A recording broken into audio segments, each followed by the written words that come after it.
Welcome to SmackDown, folks. Ignore the graphic in the bottom left. It's definitely not May 3rd, the 5th. I'm pretty certain that them 2 days have gone, or we're on May the 5th now. Welcome to the T-Mobile Arena. Sorry, I was taking my headphones off. The T-Mobile Center in Kansas, Missouri. We're back in the US now, thank God. We're away from that dirty UK country.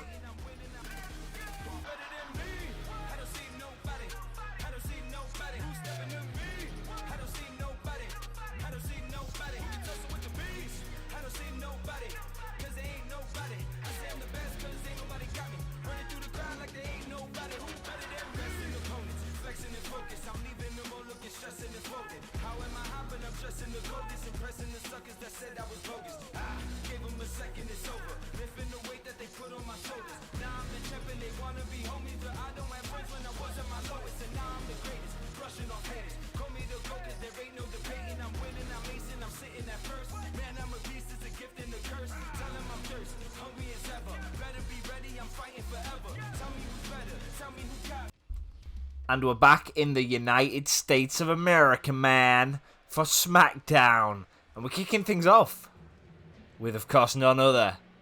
A great signing this by SmackDown, by the way. We heard about the invasion on Raw. El Grande Americano is on the blue brand. And, of course, we don't know what's happened to Chad Gable, but ignore the nameplate and everything. This is definitely Chad Gable, all right? Though it is... It's an El Grande Americano, the greatest luchador in history. Do not forget that. And he's in action here tonight. He said that he's come to SmackDown to prove himself as the greatest luchador. We know that Dragon Lee is on SmackDown as well. And there is a few others. And he's going to take on the WWE and the new, who won it, congratulations, at Clash at the Castle against All Ego Ethan Page, LA Knight. Your United States champion. Yeah! And of course, LA Knight building momentum going into that match as the favourite. Ethan Knight still Ethan Knight? Who the hell's Ethan Knight? Ethan Page, sorry. There's a core idea for you. That's a great core name, Ethan Knight. Ethan Page, of course, very young in the business, new to the WWE and learning his craft, learned that LA Knight should not be mucked about. Now, collar and elbow tie up. We're going to see some chain wrestling, and you don't want to get into a chain wrestling match with El Grande Americano. He's an absolute veteran in this. And of course, a win over the United States champion here for El Grande would be huge. LA Knight seems to be getting the upper hand here.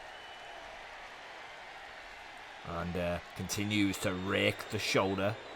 Snapmare there, and a headlock from El Grande. And a headlock. Of course, I told you don't want to get into a chain. I think he's going to choke him out. God, this would be the quickest end to a match ever. Because LA Knight actually squashed Ethan Page at Clash at the Castle. It was a little bit underwhelming.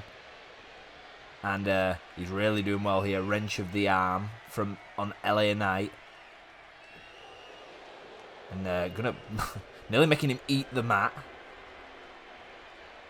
And this is the longest chain wrestling sequence I have ever seen on WWE 2K25.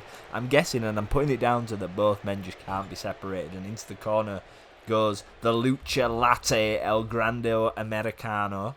I believe I ordered one of them at Starbucks the other day. Now he's going to throw El Grande into the canvas. Of course, it's always a wonderful moment when El Grande steps in the ring. That's at least what I've heard out of Mexico. Such a well-respected luchador over there. And another headlock here.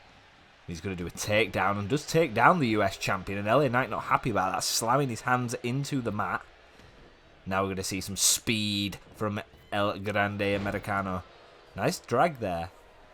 And of course, up next, I believe we've got a university episode, so make sure you're subscribed and turn on the notification bell for that episode. That's going to be exciting. Can't wait to record that. And now, chop, punches, and a drop kick to the back. And he's going to stomp on the United States champion in the corner. And now he's going to stalk his praise, El Grande. We know he's a technical master. He can also mix it with high-flying maneuvers. Now he's going to take LA Knight to the top rope. El Grande measuring him. What's he thinking here? What is El Grande Americano thinking here? Oh, belly to belly, and now they're going to chop each other. The United States champion has been outclassed. I'm going to say it now, he's been outclassed. And of course, I'm happy to announce that next episode of Raw, we are going to talk about the tag. It's going to be dedicated. So Raw and SmackDown up to Money in the Bank. The episodes before are going to be dedicated to like the new tag team divisions, like just formations and just the tournaments and stuff. It's going to be super fun. Or BFT, that could do it. BFT, I normally order that at Subway, but El Grande Americano with a kick out. He's ordered it here tonight in Kansas. So I'm going to do something a little bit different, I think, for the episodes. Oh, that's that elbow drop from LA Knight. He's trying to put away El Grande. Not an easy. He's going for another BFT. So, yeah, we're going to have like a dedicated to the new era of the tag team. We will hear from Edge on Monday Night Raw to hear exactly what this invasion angle looks like. And, of course, Money in the Bank will be exciting. We're going to have, of course, we're going to have some matches on there. Some random-ass matches. But we got, of course, the focus is on that briefcase. That briefcase, very important. Cope and, both Cope and... Sorry, I'm nearly choked. Well, all four of the champions, because it can be cashed in on any championship. Now an ankle lock here on LA Knight. Yeah. And now he's setting him up. And he could be in big trouble. Another ankle lock. Gonna break the ankle. And of course we've got, I forgot to mention, we've got Randy Orton versus CM Punk for the WWE Championship at Money in the Bank as well. So, with zero build, by the way. It's just going to be a match that's going to determine. Randy being the champion since day one of the Universe mode. So, Money in the Banks, I always said he's going to be like a hard reset. We reset the rosters by doing a draft. And then now I want to be more creative and make it more exciting for you guys. So, after Money in the Bank, we're going to really focus. And they missed that moonsault. We're going to really focus on making it like unique and our own. Together as a community, we're going to have some really fun tag teams. I don't know which ones. We'll find out. We'll find out everything on Raw and SmackDown with the tag team division. Who's going where? Who's making an alliance? All that I can tell you is that Nick Aldis and Adam Pearce have basically dedicated the week before Money in the Bank. Oh, and El Grande, what? Beats the champ? That's not gonna sit well with LA Knight, by the way. But you always have to... How has the champ been beaten? Oh, what the hell is El Grande thinking? Oh, and he attacks LA Knight. Just, you've beat the man. Just respect him. And of course, this is not boding good for the United States champion, by the way. Just lost to the Lucha Latte. Oh, and into the steps goes LA Knight. Yeah, so as I was saying, next week on Raw and SmackDown... will be focused on that new tag team, and Money in the Bank will be very centralised around the briefcases. We've got Randy Punk, and well, we heard Edge talk about the... This is just a shock. Just out of nowhere. Bryan Danielson on SmackDown. I just dropped my phone. My bad, guys. Very professional commentator over here, by the way. So we heard him murmur about AEW talent being signed and worldwide free agents being signed and people being released. That I announced that. So Bryan Danielson is signed to... It does sound like that Edge's invasion is cross-brand. But it's not actually... We don't know what's happening. We don't know who's with what side. On Raw Talk after the show, Edge did cut a cryptic promo, which you haven't seen, but I'll tell you about it because I'm a good guy. And he's going to face Jeff Hardy. Great match. Of course, was in that gauntlet match at Clash at the Castle. Came up a little bit short, did Jeff. Underperformed in that match. And of course, he's not doing the best.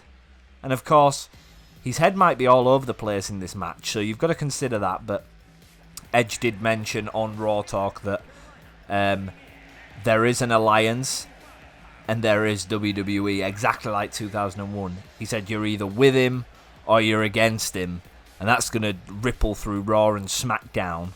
But Edge did actually say that he's not the central figurehead, he's just a representative who was sent with a task to take the WWE World Heavyweight Championship from a WWE superstar, put it into the hands of an Alliance member.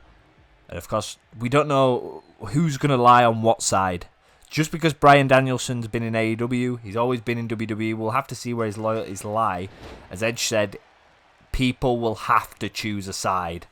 There is no sitting on the fence, there is no neutrality, it's all team based. You've got to pick a side, and Jeff Hardy's starting off quite well here. I should probably pick up my phone. So guys, just to confirm, I did pick up my phone, and I'm sorry if this commentary over this episode and the last episode's confusing as hell and all over the place. I just want you to know that the next week's Raw and SmackDown, when Edge speaks to the WWE Universe mode and explains exactly what's going on, when we have a look at what's going on with the tag team divisions, and then we go to Money in the Bank. We see who's going to lead the charge for SmackDown. Is it going to be still Randy Orton, or will it be CM Punk? And we have a men and a woman's Money in the Bank winner. And we'll also find out a little bit more about the dynamic that how this has been allowed to happen. Why has it been allowed to happen? Well, we'll find out, folks. That's what it's all about. But this episode of SmackDown is to showcase matches, and then leg drop there from Hardy. You can't get much of a better match than this, though, by the way, folks. Whatever side of the fence these two lie on, it's quite interesting. So, a little brief plan. I like to be transparent, is inevitably at WrestleMania and at Survivor Series and at the Rumble, it's going to be like the best wrestlers in the world all going head-to-head. We'll have Team Alliance versus Team WWE inside War Games, both men and women. It's going to be so exciting, guys. I don't think you anticipate the tag team division is going to feel fresh. We're going to have new tag teams. We're going to keep a couple. So I already mentioned that the tag team champions and will stay the same. So Fraxium will stay as they are for now. And of course the Usos will stay as they are for now. You never know what will happen throughout the storytelling. You know, the Alliance and WWE could split teams, and we'll find out a little bit more. Some teams might stay together, some teams might add, some teams might lose, but we'll find out exactly what's going on.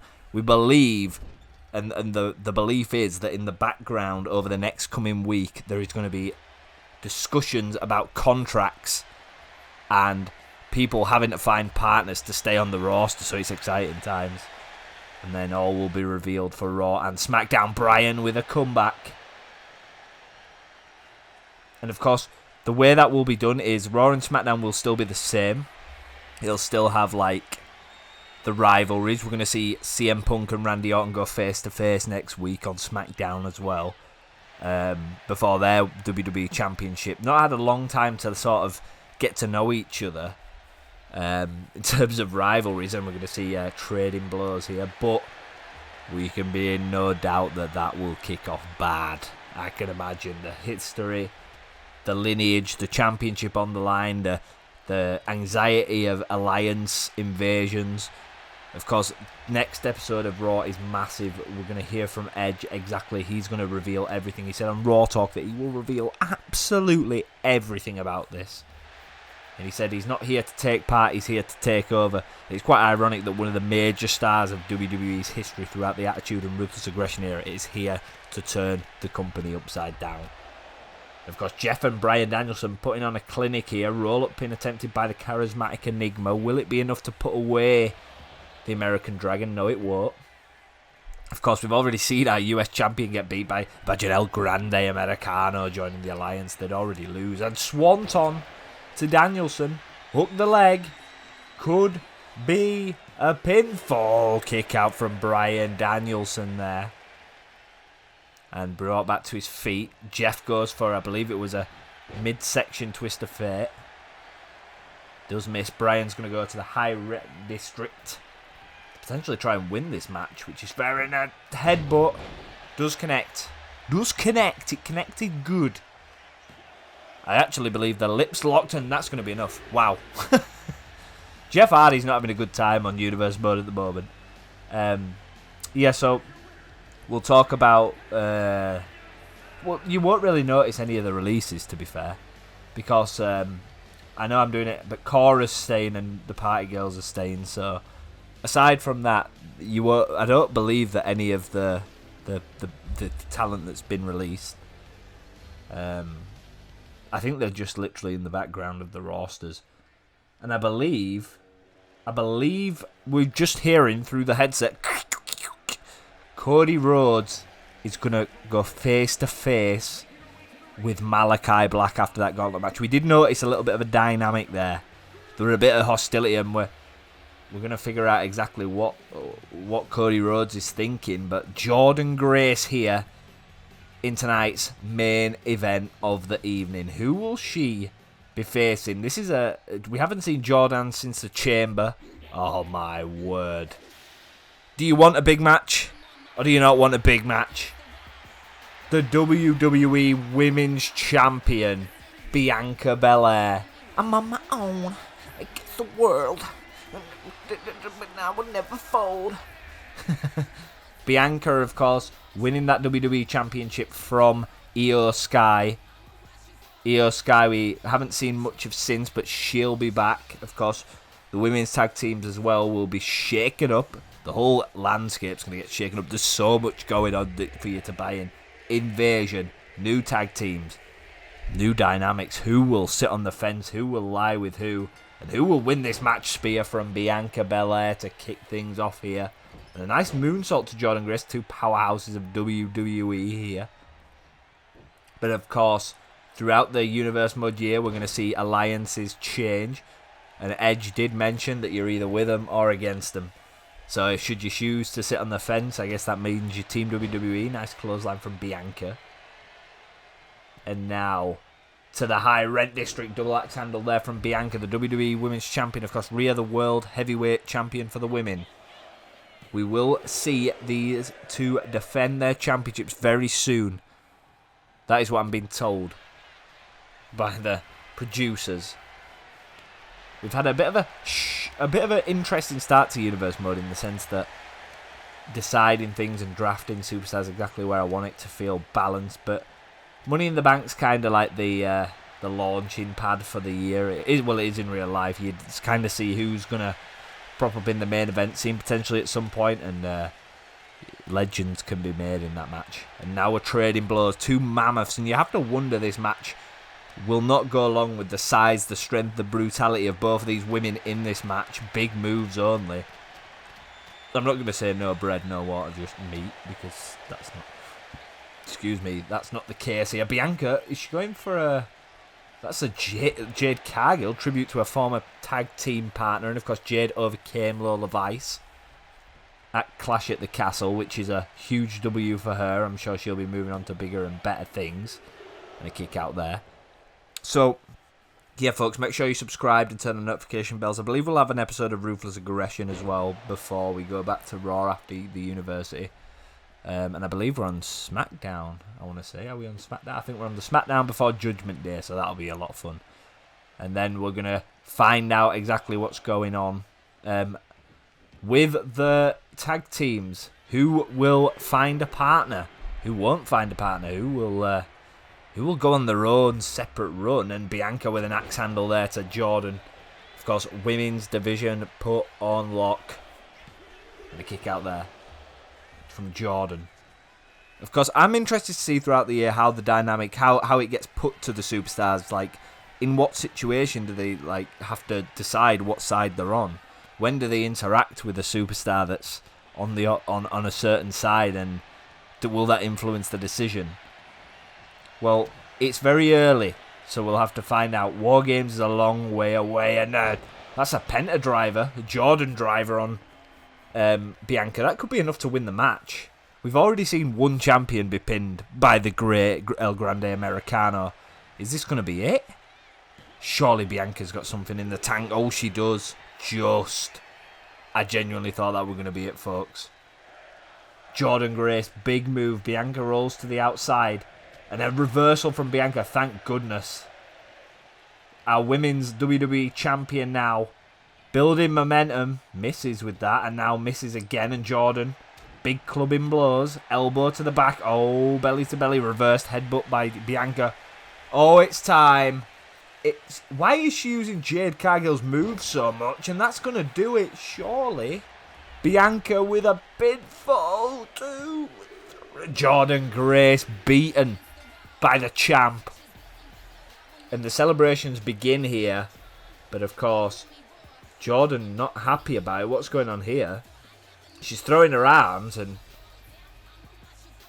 the commentary saying this story is far from over. What does this mean? And here comes the American Nightmare, Cody Rhodes, as promised. What the hell is he going to have to say? We know he's talking about Malachi Black, and with the Alliance, we'll have to. Cody's probably the big red flag. Which side's he going to pick? Well, let's hear from Cody. Let's hear what he's got to say here in Kansas. Well, Kansas, what do you want to talk about? I'm here tonight to congratulate Malachi Black on his WWE debut. Well done, sir, and welcome to SmackDown. I'm hearing all this stuff about Alliance and Team WWE, but one thing that I'm focused on is making a name for and Aleister Black, not Malachi Black, Aleister Black, interferes. What's he going to have to say? You see, Cody, the reason I turned up at Clash at the Castle in that gauntlet match is because I got myself a lucrative contract, unlike you, when I was signed to SmackDown by Nick Aldis as part of the Alliance. I was told to target the biggest name in WWE, so I decided to choose the quarterback. And I outperformed you. I out-wrestled you at Clash at the Castle. You just got goddamn lucky. So here's the thing. Oh, and Cody! Obviously, underlying issues. Of course, Aleister was talking about his alliance and now what's going to go on. He's going to fight back. And of course, this is going to go off and Aleister Black reverses. Cody with a cheap shot. Did we just see Cody turn heel? Now throws Cody Rhodes to the outside. Aleister Black is a member of the alliance. Cody might have been annoyed at that, and into the barricade goes Cody Rhodes. Reversed and a kick again. Cody thought he'd caught Aleister off guard, but he didn't. Kendo stick. Oh, Jesus. The Alliance about to send a message, and it's clear that Aleister Black is one of them.